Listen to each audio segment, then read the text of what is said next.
What's going on, everybody? Doug and Nick here. We're here with our boy Isaac, and we just watched The Long Walk. All right, Isaac, you're our guest. What'd you think? I loved this film, man. I thought it was incredibly intense. With a Stephen King story like this, you already know what you're getting. But the way that they put this film together, it's not your average B horror film. Wouldn't describe it as a horror film either.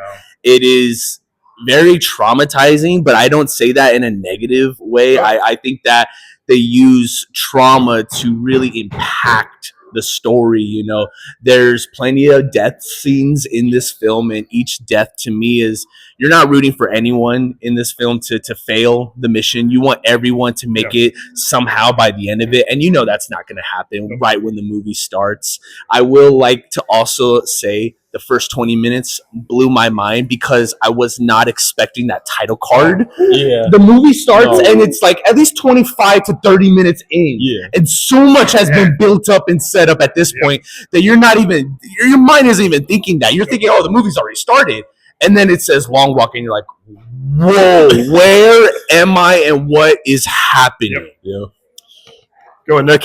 I love this movie as well. It was great. It was really like kind of heartbreaking just to kind of see how everybody was, when you see everybody like breaking down. So like you get to feel for the characters. You feel for the characters. I'm at like a bit of a loss for words. You're invested with them. You're invested with them. I will say though, I think David Johnson for me was a bit of a standout. Because I went into this movie basically blind. I didn't read the book, so I had no real knowledge of the story. But I'm trying not to spoil it, but he really was just like kind of like a shining light in this movie. He was the heart. You know what I mean? He was the heart, because the movie, it was definitely, golly, like it was heavy. It fucking went there. It was brutal, like visually, emotionally. Like fuck, I loved it though. You know what I mean? It was fantastic. I loved it too. You got 3 happy customers here. But yo, this movie broke me. This movie is emotionally devastating. It's brutal. It is Francis Lawrence's best movie, if you ask me, as a director.